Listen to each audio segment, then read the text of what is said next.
오늘의 주제는 삶의 신비 문 백답 중 제3문 영혼은 있는가입니다. 구세의 번개를 맞고 깨친 정각의 깨달음에 의하면 영혼은 있고 제법 실상은 초모한 가능성입니다. 영혼이나 모든 것의 실상은 초모한 가능성이기에 원론적으로는 이것은 있다고 할 수도 없고 없다고 할 수도 없습니다. 있다가도 없고 없다가도 있기 때문입니다. 있으면서 동시에 없음이 성립하고 없으면서 동시에 있음도 성립합니다. 유에서 유가 생겨나기도 하고 무에서 유가 생겨나기도 하며 유가 곧 무가 되기도 합니다. 그리고 순차적으로 있기도 하고 멀티적으로 있기도 합니다. 그리고 찰나간 84,000의 신통변화 자재와 항상함이 병행하기도 합니다. 그 외에 무수무량의 차원과 기타의 방식으로 존재 비존재합니다. 즉 초무한 가지의 방식으로 존재 비존재합니다. 당연히 그 중에는 초월의 버전과 비초월의 버전도 구족해 있습니다. 일련의 말씀은 석가부처님께서 설하신 무실체, 재법무와 재행무상, 연기법의 형이상 진리의 모습입니다. 부처님은 당신께서 깨달으신 진리 중 형이상 진리는 생략하고 형이야 진리만 선택해 설하셨습니다. 당연히 이와 같은 선택을 하신 것에 대한 비하인드 스토리가 있습니다. 그중 특히 일체계고에 얽힌 사정과 그에 따른 비하인드 스토리는 본 주제와 관련이 깊습니다. 아무튼 영혼은 있는가 없는가에 대한 결론부터 먼저 말씀드리면 제법 실상이 초모한 가능성이기에 분명히 영혼은 있다입니다. 초모한 무수무량, 중중무진 삼천대천 천지우주, 화엄법계에는 인간이 생각하는 모든 것은 반드시 있게 됩니다. 그리고 생각하지 못한 것도 반드시 있습니다. 그리고 또 그 외의 모든 것도 빠짐없이 구족해 있습니다. 그 무엇을 상상하건, 그 무엇을 상상하지 않건 구족하게 다 있습니다. 다만 자신이나 그 어떤 누군가가 그것을 체험하고 있는가 체험하고 있지 못하고 있는가의 차이만 있을 뿐입니다. 영혼이 있다고 하는 사람은 영혼이 있음을 체험한 사람입니다. 영혼이 없다고 생각하는 사람은 영혼이 있음을 체험하지 못한 사람입니다. 영혼을 체험하지 못한 사람은 내가 영혼을 체험하지 못해 그 세계에 대해 알지 못하고 있다는 것을 모릅니다. 그리하여 없다는 것이 맞다고 고집하기에 이릅니다. 깨달음을 체험하지 못한 사람은 깨달음의 진리를 모르듯이 영혼의 문제 역시 그러합니다. 영혼이 있는가 없는가에 대한 명명백백한 이해의 문제를 일상사적인 사안으로 생각하는 경향이 있습니다. 영혼 유무에 대한 이해의 문제는 깨달음의 사건만큼 난이도가 높은 문제입니다. 그리고 그 가치도 그에 필적합니다. 아니 또 다른 측면에서는 깨달음보다 수만 배 더 중요한 가치를 지니는 문제입니다. 영혼이 있음에 대해 명명백백히 깨달은 이들은 삶의 방식에 있어서 이내 성자 삶의 방식으로 변합니다. 그러나 깨달았다고 주장하는 이들 대부분은 영혼 유무에 대해 무지할 정도로 어설픈 깨달음인 경우가 허다할 만큼 차원이 다른 난제이면서 간과해서는 안 되는 중요한 문제인 것입니다. 깨달았다고 주장하는 이들 중에 영혼 있음에 대한 명명백백한 깨달음이 수반되지 않았다면 그것은 사유나 정신적 유의 차원의 아마추어 여정에 해당하는 사건인 것입니다. 초모한 법계 공인의 깨달음을 점검할 땐 역사상의 아마추어 깨달음과 달리 기초적 깨달음의 몇몇 사항을 점검합니다. 그중 최소한 것만 예들어 보겠습니다. 첫째, 초모한 법계 시방우주가 누구에 의해서 무슨 사건으로 태동현현케 되었으며 고락은 왜 있게 되었는지에 대한 궁극적 원인, 즉 제1 근본 원인에 대한 깨달음 사항입니다. 두 번째, 제법 실상은 무엇인가에 대한 깨달음 사항입니다. 다음으로 자신의 초모한 것 이전 생부터 지금에 이르는 전생을 모두 기술할 수 있는 깨달음인가입니다. 그리고 내생 역시 그러합니다. 특히 각양의 신과 성자들을 비롯해 일체 존재 비존재들의 삶은 어떠하고 어떻게 존재하며 무슨 일을 하고 있는지에 대한 점검은 더욱 세밀하게 점검받는 부분입니다. 그리고 또 원자분자 이하의 극미소자나 먼지 세계 속에 드나들며 그 속의 세계와 그 속에서의 자신에 대한 깨달음의 기술도 중요 항목입니다. 그러함 중에서도 특별히 중요하게 점검하는 또 다른 내용이 하나 있습니다. 초무한 법계 일체의 존재 비존재가 향하는 방향이 어느 곳인지에 대한 깨달음 점검 사항입니다. 영혼 유무에 대한 점검은 이 과정의 기초적 저변으로 함께 점검되는 주요 항목입니다. 역사상 설파된 석가부처님의 제법무와 진리나 14무기 진리가 있습니다.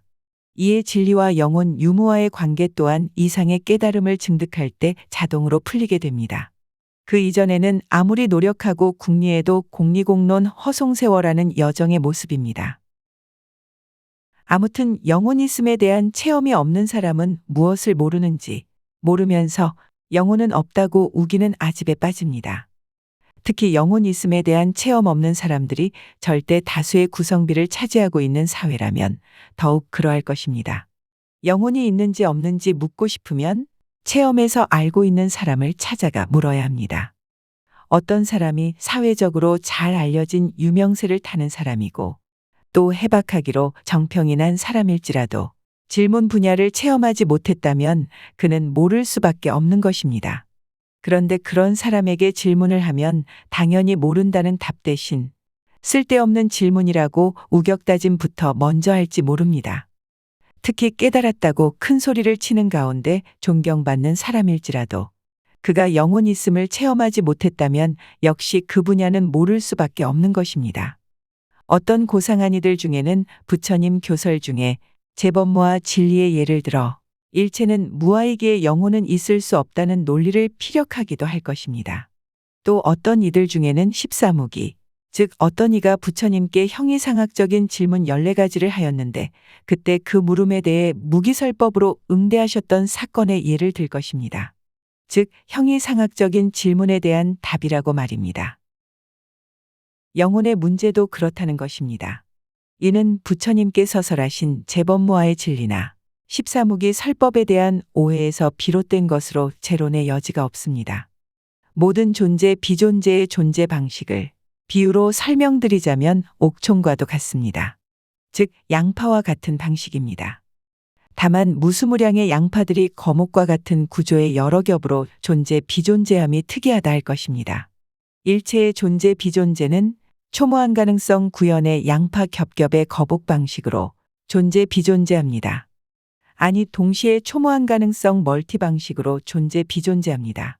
깨달음이란 초무한 가능성이 발현되는 순간 전지전능의 초무한 배 태지태능이 작동케 됩니다. 이때 물질적 육신의 자신은 물론 수백 수천 아니 초무한 겹 차원에서부터 그 너머에 있는 어떤 자신 일체에 이르기까지 동시에 체험 발견하고 인식하게 될 때 느끼는 구족총지의 근본 지혜입니다. 물론 그 중에는 초무한 양자적인 자신도 있습니다. 전지전능한 신의 자신도 있습니다. 그리고 모든 생각을 끊어진 자아도 있습니다. 일체가 끊어져 버려 무기인 자신도 있습니다. 사람은 원자 분자의 나와 그 파동적인 나와 기적인 나와 물질적인 차원의 나를 중심하여 영혼 및 기타 여러 차원의 초무한 가지 겹에 나가 부가적으로 작동하는 시스템으로 이루어져 있습니다.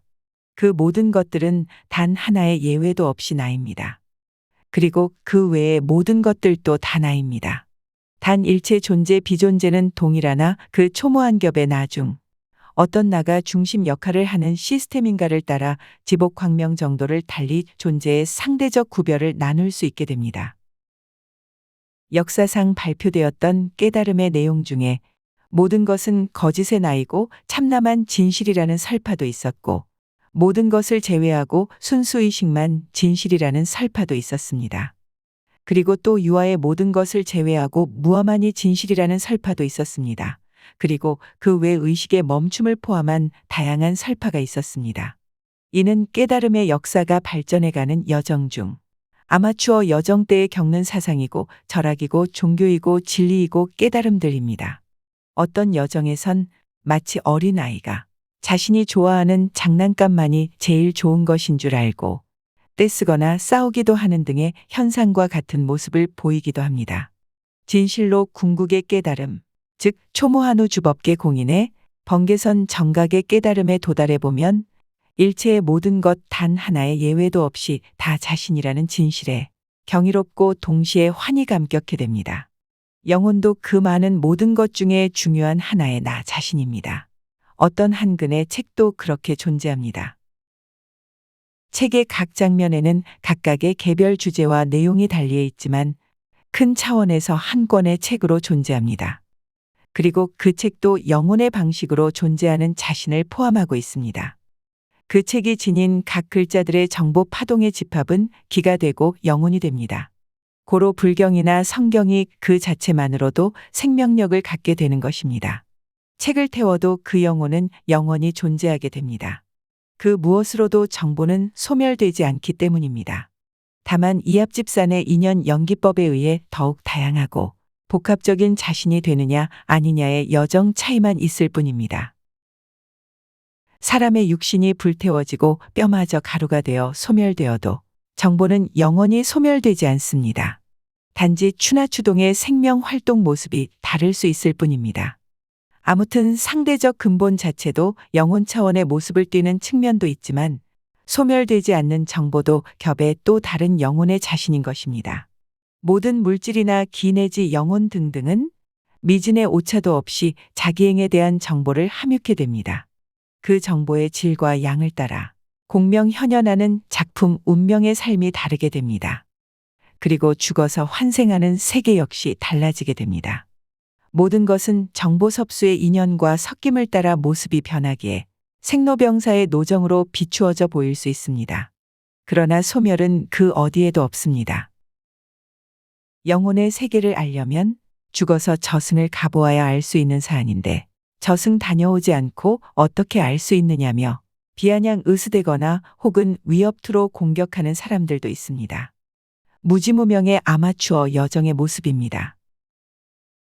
우리는 내일이라는 미래에 가보지 않았어도 내일이 있음을 알고 오늘, 내일 만날 약속을 하며 잘 살고 있습니다. 우리는 내일이라는 시공에 가보지 않았어도 내일 비가 올지 안 올지 일기예보를 할 수 있습니다. 어떤 방식으로 정보를 지혜롭게 취합하느냐에 따라 가능한 현실인 것입니다. 같은 이유로 저승을 가보지 않아도 영혼 세계의 일들을 알 수 있는 길이 없지 않다는 것입니다. 태산이 높다 하되 하늘 아래 매입니다. 오르지 않고서 높다 낮다 하는 것은 지혜롭지 못합니다. 우선 밥 먹을 때 먹는 곡식부터 영혼이고 채소와 고기도 영혼입니다. 수목 공기도 영혼입니다. 음식 섭취는 살생이면서 동시에 공생공영입니다. 무명 아마추어의 삶일 땐 살생의 업장 관계가 되고 광명 프로의 삶일 땐 상호상보, 인도, 깨어남 상승 성장 및 도약의 공생공영 관계가 됩니다. 모든 정보는 소멸되지 않고 영원의 생명입니다. 죽어도 살아있고 살아도 살아있습니다. 생로병사와 추나추동과 성주계공은 외형의 모습일 뿐입니다. 살아서도 영혼 속에서 살고 죽어서도 영혼 속에서 살게 되는 것입니다. 그 어떤 사소한 정보도 그 질에 의해 그와 나의 영혼의 광명을 더하거나 감하는 역할을 합니다. 무상진리의 고급 정보는 그만큼의 가치 있다 하는 이유가 여기에 있는 것입니다. 아무튼 영혼과 고급 정보에 대한 기본 철학이 튼튼할 때 철부지 무명의 아마추어 방황 여정의 긴 터널은 끝이 나고 마침내 광명한 프로 여정의 장엄한 여로가 개벽해 되는 것입니다. 역사적으로 성자와 인류는 이의 문제를 너무 과소평가해왔습니다. 천상세계에서 인간의 여정을 판단할 때 영혼 유무에 대한 지혜와 고급 정보 수지 여부를 기준하여 중생여정자와 성자여정자를 판가름합니다. 즉, 그 어떤 누군가가 아마추어 여정자인가 아니면 프로여정자 인가를 판가름할 때 그것이 기준이 된다는 이야기입니다. 영혼 유무에 대한 깨침과 정보의 가치에 대한 깨달음은 삶의 그 어떤 것보다 우선하여 선결되어야 할 명제입니다.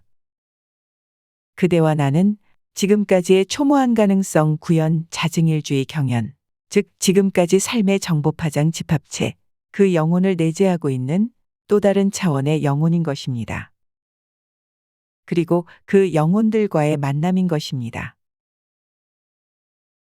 우리의 만남은 당연히 영혼을 포함한 만남입니다. 그 만남은 어떤 깨어남과 어떤 성장과 어떤 도약에 도움을 주고 받는 상보관계의 만남일까요?